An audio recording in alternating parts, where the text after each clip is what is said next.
Fake HOA cop tried to stop my BBQ. The fire chief was eating next to me. You'd think by 38 I'd seen it all. But nothing, and I mean nothing, could have prepared me for getting my backyard BBQ shut down by a woman wearing a laminated badge she printed at home. It all started 3 weeks after I moved into Oak Hollow Estates. I bought the house with the big oak tree out front and a yard perfect for what I loved most, cooking outdoors. I'm a firefighter myself, 15 years. Now training new recruits, so I know a thing or two about fire safety. I even over-prepare for BBQs, extinguisher check, covered grill check, temp logs.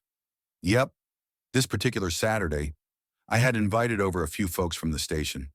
Nothing fancy, just ribs, brisket, my homemade bourbon beans, and a cooler of sweet tea. The kids had their water balloons ready, my wife had the playlist rolling, and our fire chief, Randy Torres, was sitting at my picnic table eating his third helping of pulled pork. That's when she showed up. Not with an invite, not with a smile, just a clipboard, a vest that read HOA Safety Compliance Officer, and a face scrunched up like she'd sucked on a lemon. "I'm shutting this down," she barked before even crossing the side gate. "Excuse me." I blinked. "You're in violation of fire ordinances, open flame, unauthorized gathering, and unregistered event." I looked around. A charcoal grill, 10 people, most of them firefighters. "Lady, this is my backyard. There are rules," she snapped, holding up a sheet of paper with bullet points and a clip art fire symbol. "Section 4C prohibits outdoor cooking without HOA review." "There's no HOA here," said Randy, calmly wiping his hands. "It dissolved last year. Voted out, I believe." She turned toward him, squinting. "And who are you?" Randy stood, all 6'4" of him, in his fire department polo, badge clipped to his belt. "Fire Chief Randy Torres, Durham County. I wrote the local fire codes you're misquoting." She turned white, then red, then somehow both at once. "You're still violating noise ordinances," she shouted, voice trembling.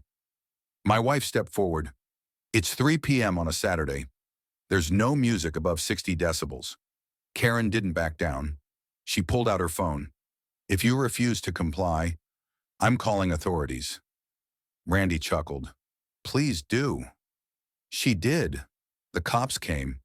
2 officers from Durham PD, polite and a little amused. They shook hands with Randy, who trained one of them. I offered them lemonade. Karen watched, fuming, as the officers inspected my setup. "Ma'am," one of them finally said, "everything here is safe and legal. There is no active HOA jurisdiction, but he's endangering the neighborhood." The other officer raised a brow. "With a covered grill and certified extinguishers, I'll escalate this," she hissed. "You already did," Randy said, voice even. Karen stormed off, but not before knocking over my son's cooler. Smashed it to pieces, water everywhere. Kids cried. My wife cursed under her breath. It wasn't just rude, it was deliberate.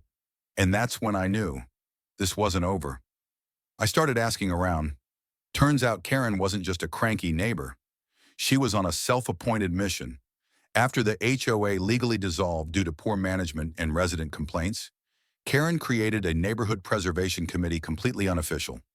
She printed her own warning letters, issued fines she had no legal authority to enforce, and claimed to be the interim compliance officer. What really pushed her over the edge? She used to run the HOA, lost that power, couldn't let go.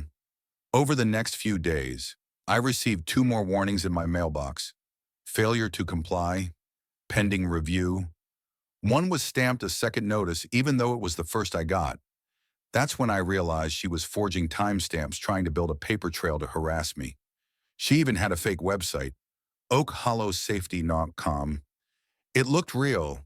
It had logos, but the domain registered under her husband's name. Her mailing address was listed as the HOA office. It was her garage. I printed screenshots, saved emails, called my buddy Theo, who's a civil litigator. Send her a cease and desist. he said, and document everything. So I did. The final straw came when she placed a fake violation notice on my front door, bright red, covered in legal jargon, and taped with glue so strong it ripped the paint clean off. My wife found it first. She cried, "This isn't just about a BBQ anymore." No, it was about control. But now, it was also about justice. I called in a favor. The following weekend, we hosted another BBQ. Not just for fun this time. It was strategic. I invited Theo. I invited Chief Randy again. I invited half the neighborhood. And I made sure someone was filming from across the street. And sure enough, like clockwork, Karen stormed in. She didn't notice the news van until it was too late. Yep, local Channel 9 had been tipped off. Fake HOA cracking down on cookouts. Reporter with a mic, cameraman rolling. Karen marched in shouting illegal gathering. "This is your final notice." The crowd parted like the Red Sea. Theo stepped forward with a printed legal injunction. "Ms. Fielding, cease and desist from representing yourself as an enforcement officer. You are not affiliated with any legal entity," Karen stammered.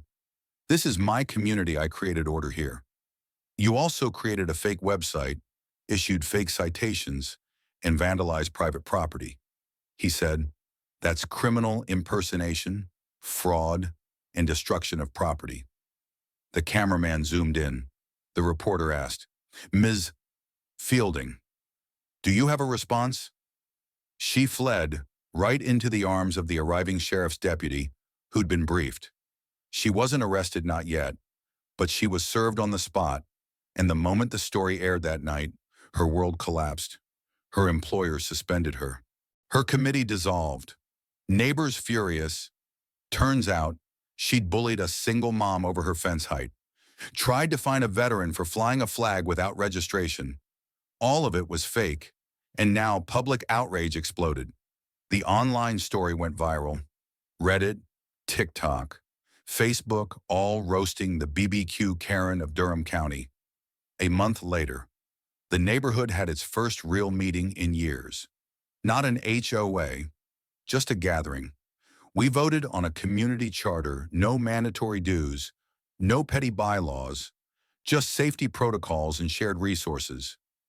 I helped write it. So did Randy and Karen. She put her house up for sale. No open house, just a for sale by owner sign and silence behind her blinds. Call to action. Have you ever seen someone misuse fake authority in your community? Where's the line between concern and control? Share your story, because sometimes the only way to fix a broken system is to grill some ribs, gather your people, and take it back. Speak up, stand firm, and never let fear hide behind a fake badge.